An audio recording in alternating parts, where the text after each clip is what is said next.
नमस्कार भैया लोग। हई हम का सुनतानी ए महाराज कि चढ़ते फगुनवा ऐसन काम कइली आ होलिया में फलाना वो भौजी फरार भइली। इ त बड़ा भारी समस्या बा ये भैया। हई भौजी त बड़ा खिलाड़ी बाड़ी हो, जब न तब होलिये में कौनो नया नया कांड कर देत बाड़ी। का बताई ये भैया लोग, परसलिया सुननी कि दुकामना के साथे धराइल रहली और असुद सुनतानी कि फरारे हो गइल बाड़ी।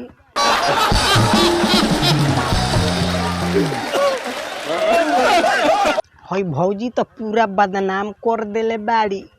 बाकी हमारा इस समझ में नइखे आवत कि पूरा साल तो निमने रहेली, बाकी जैसे फागुन महीना चढ़ेला एकरा ना जाने कौन परेशानी हो जाला। और ये क्या बताइए भैया लोग, भौजी तो एकदम जिला टॉप बाड़ी। काहे से जब न तब होलिये में कोनो न कोनो कारनामा देखावत रहत तारी। बाकी हमारा लागता नु कि हे भौजी के एगो पिचकारी से मन नइखे भरत, यही से जैसे होली चढ़ता इ नया नया पिचकारी खोजे लागतारी।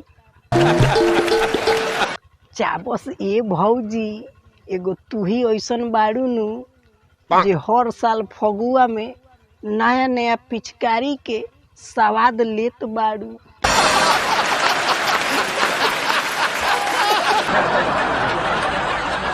एकदम यही हल्ला मचौले रह, पूरा होली के मजा उठावत रह। जबले तू हॉस्पिटल में रेफर मत हो जा, तबले पिचकारी के स्वाद लेत रह। अगर तोहरे ऐसन दू चार गो औरी भौजी मिल जइहे नु तो पूरा गांव मोहल्ला टोला के काम चल जाई आ फगुआ में केहू के मुंह देखे के ना पड़ी।